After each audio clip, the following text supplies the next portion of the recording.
Thank you all for being here. I will answer some questions that you may have after, but first I want to acknowledge the special guests we have with us. As you know, we are moving closing some of the discussions that we have had on the legislation to honor the President of the United States vision for our country, to build back better. And you probably have an announcement, or shortly will, that the Budget Committee is going to be marking up the bill in a timely fashion, in time for us to send it to the Rules Committee for consideration. To that end, a very important part of all of this are the pay-fors, how we want to build back better in a way that is fiscally sound. This morning, we met with the chairs of the committee, Chairman Wyden and Chairman Neal, along with representatives of the White House. It was a great honor for me to welcome the Secretary of the Treasury, a person I have long admired, and to have the benefit of her wisdom and judgment in the discussions that we had. And Leader Schumer and I were a part of a discussion that he will report on. Mr. Schumer. Thank you. First, I would note, before just telling you exactly what happened, that Brooklyn is 2/3 of this podium. Exactly. Okay. So I'm just... But the Secretary has a connection to California, University of California, Berkeley. Fort Hamilton High School, James Madison High School. Okay. I have a brief sentence, and that is that the White House, the House, and the Senate have reached agreement on a framework that will pay for any final negotiated agreement. So the revenue side of this, we have an agreement on. Okay? Thank you. It's a framework, an agreement of a framework. Okay? Thanks. This is a handshake. Party handshake. Explain what that means. What that means, a framework, what does that mean exactly? That means we're proceeding, that we've made great progress and we're proceeding. Yeah, no, but we now went further because there were some specifics. We are in a situation of lamb eat lamb. There's so many good provisions. What is affordable and what is effective and what gets the best results as soon as possible. So we made great progress this morning because it's in the writing. You know, you hear everybody coming out and talking about one thing or another, but we are writing legislation. And when you're writing legislation, you have to be specific. And this what took us a long way to a framework. Now, again, we always socialize what we're doing and see among some things what works better and what our actual needs will be. We'll get more estimates as to how much money comes in on certain things, but we know that we can cover the proposals that the president has put forth to build back better, his vision for our country, well beyond the BIF, the budget, what are we calling it, bipartisan infrastructure framework. I'm very excited about this, and again, it's all good. We had appropriations, a saying in appropriations, it's lamb eat lamb. But let me just tell you that, as you know, this week we passed legislation to keep government open and lift the debt ceiling to remove all doubt that the full faith and credit of the United States of America is not in question, as the Constitution of the United States says. The Congress has taken up a tradition of having to vote on that. There's some doubt as to whether that should be the case, but in the here and now, we put forth a proposal. The Senate, the House Republicans voted against keeping government open, which we need to do by September 30th, and voted against honoring the full faith and credit of the United States of America. It's quite appalling because when Republican presidents were there, we always had bipartisan support for that. We sent that bill over to the Senate. Depending on what happens there, we will keep government open by September 30th, which is our date, and continue the conversation about the debt ceiling.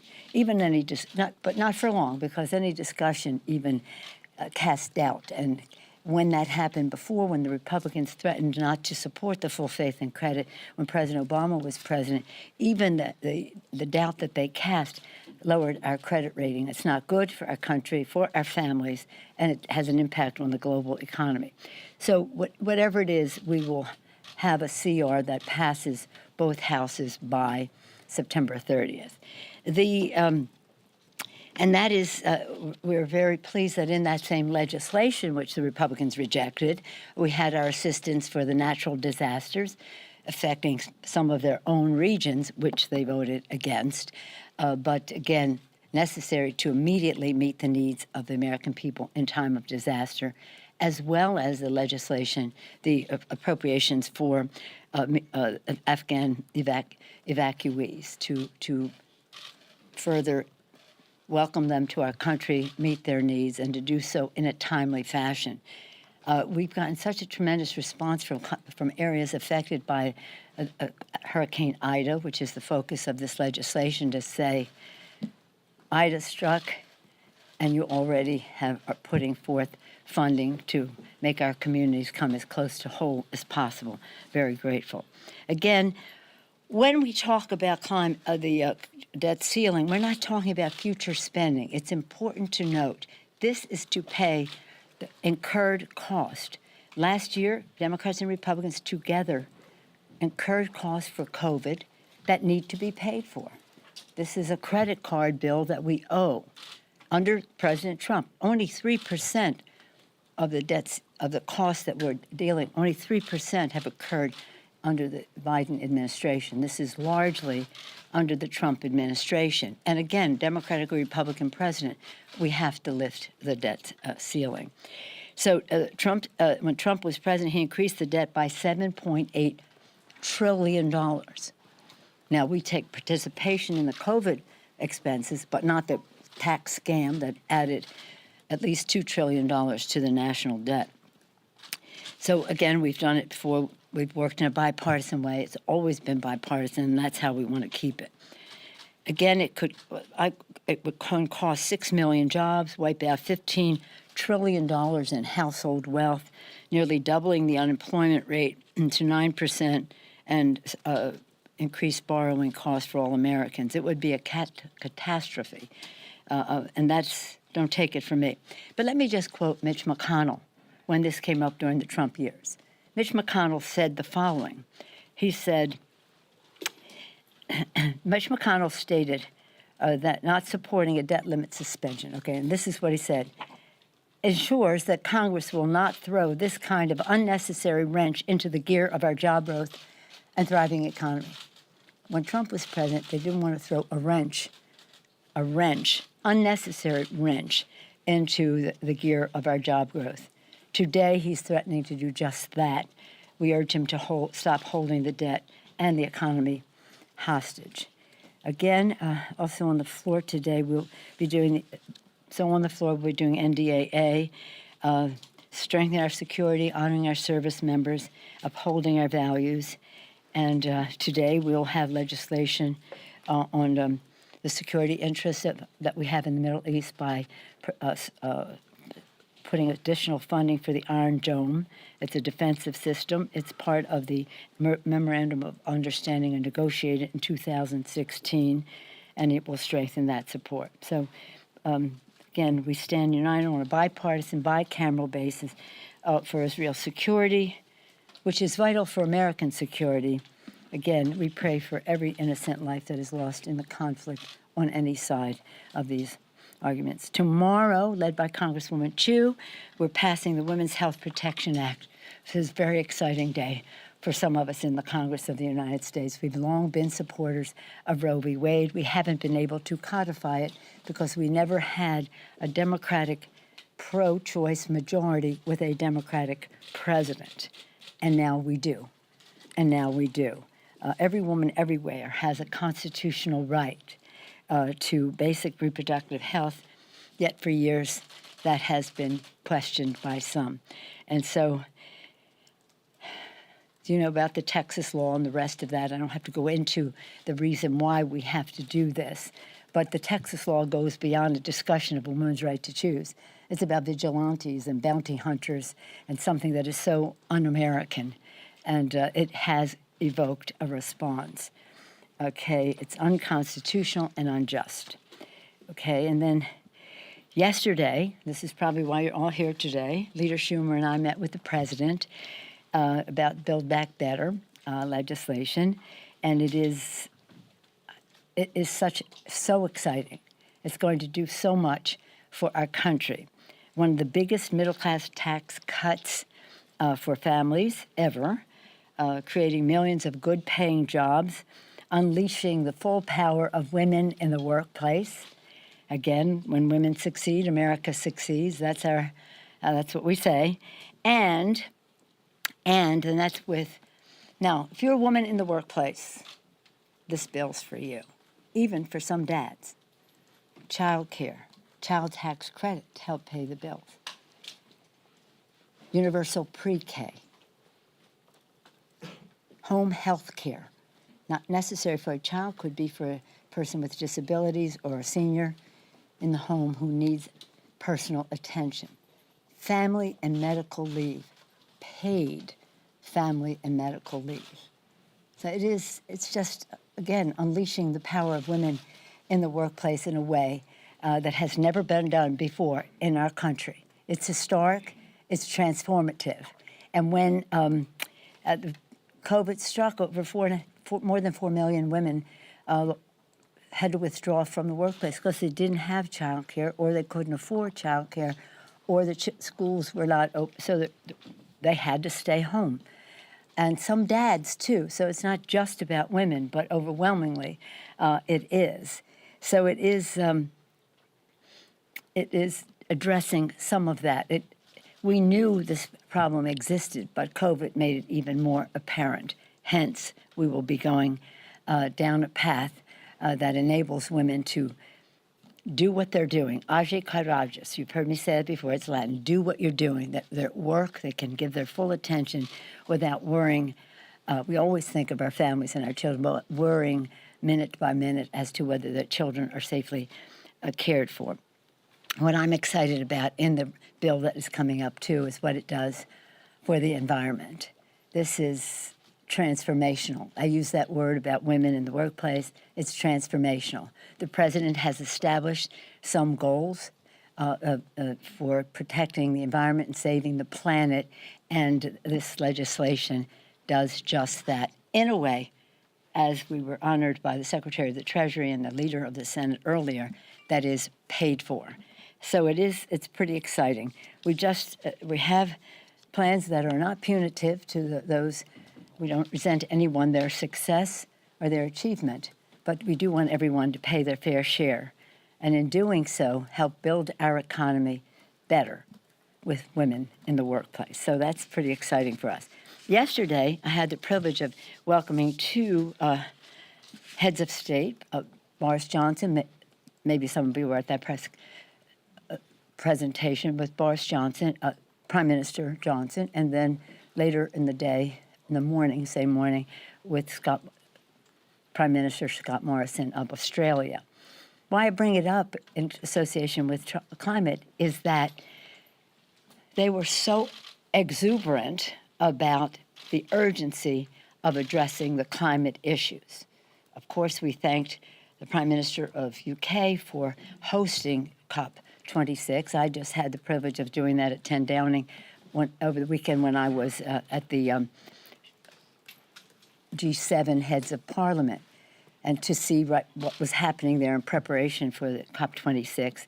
But then he made a presentation to our bipartisan leadership of his priorities, and strongly talking about what the UK was doing in terms of climate. And the Prime Minister of Australia, Morrison, he was saying we're not only addressing the Paris Accords, our slogan is we meet it and we beat it. And so they're leading the way, and that's what we all have to do, is meet our emissions responsibility and our financial responsibility to other countries, so that when we leave COP26, having fulfilled our obligations to the Paris Accords, and then to go further. It's a health issue for our children, clean air, clean water.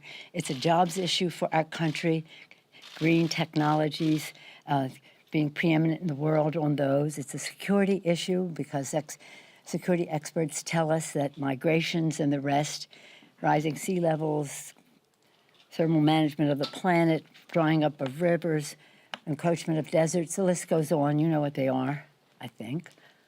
That is cause for competition and conflict over habitat and resources, so it's a security issue.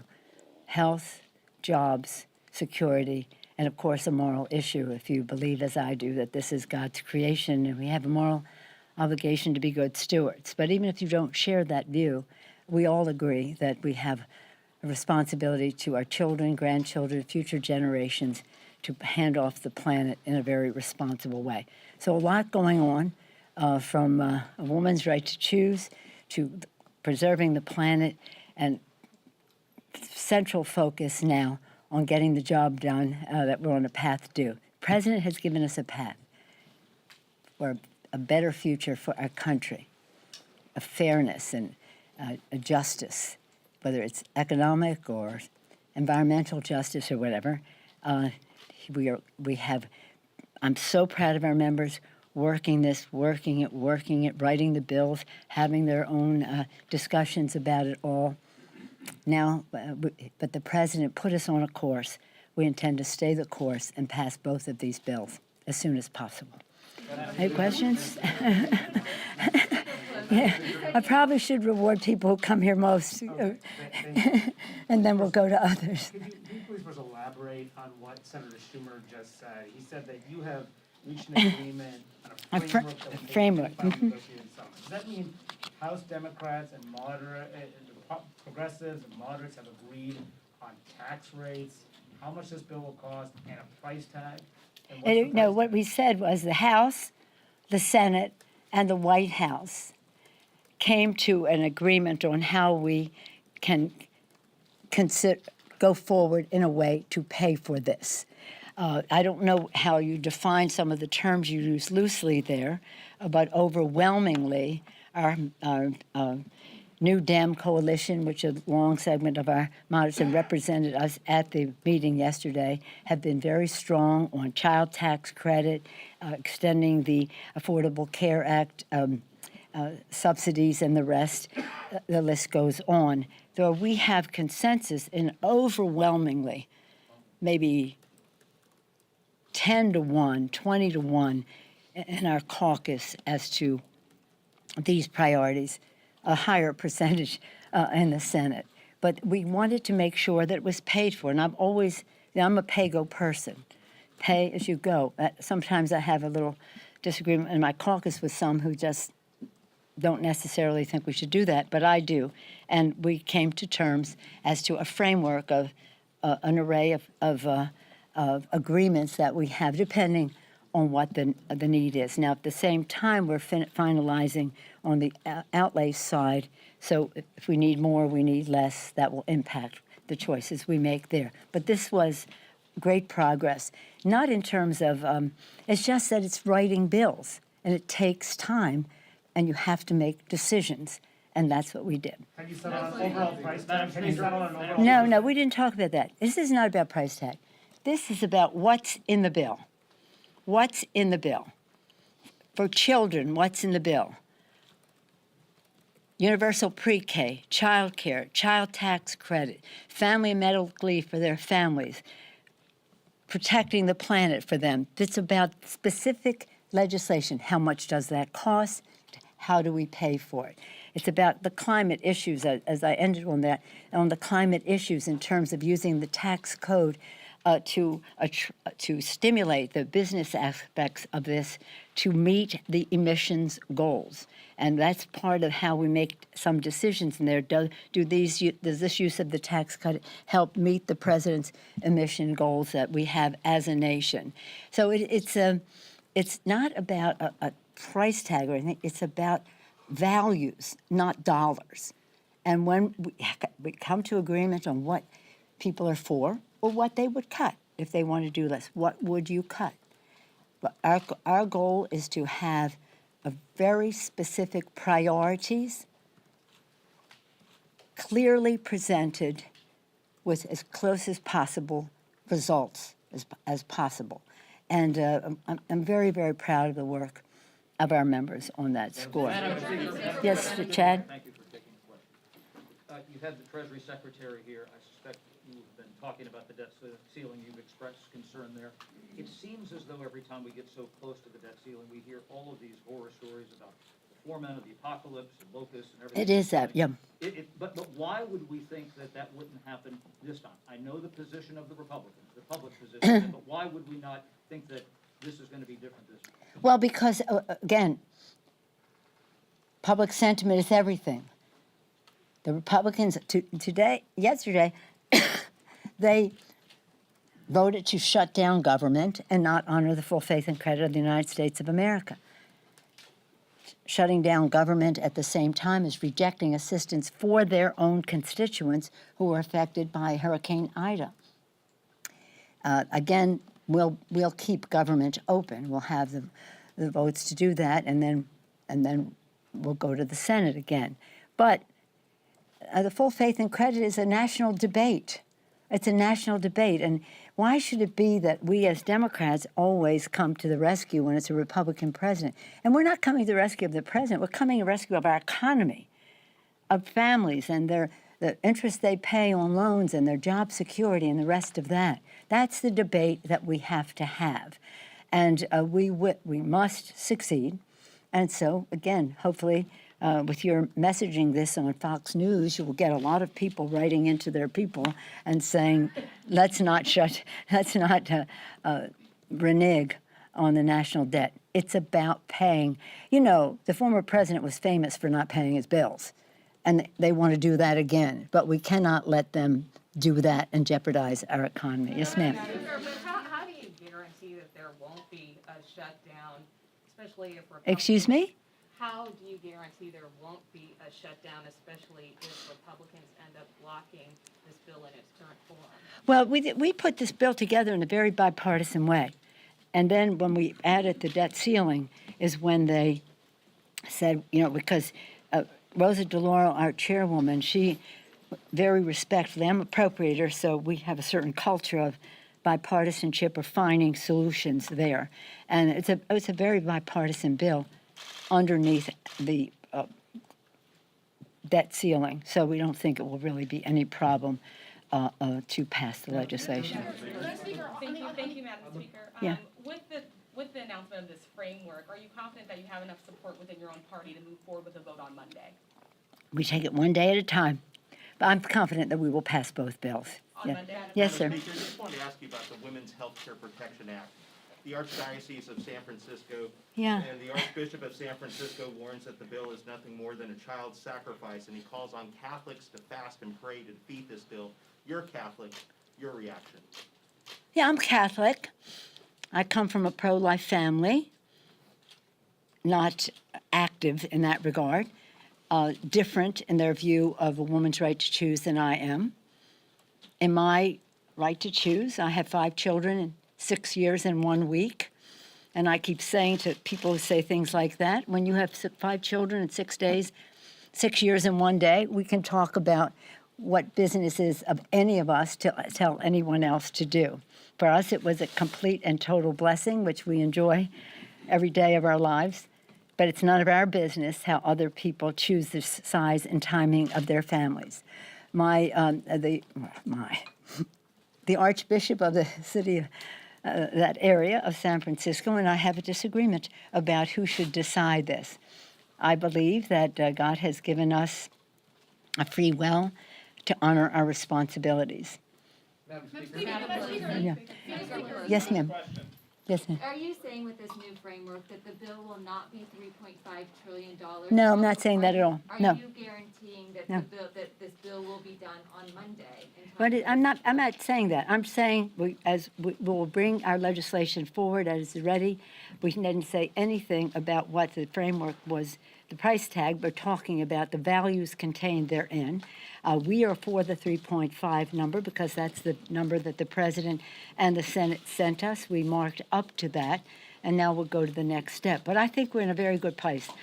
I've always been very calm about this because it's like it always happens the same way, all this bluster and this and that and who's there and who's there. But at the end of the day, we will be unified for the American people.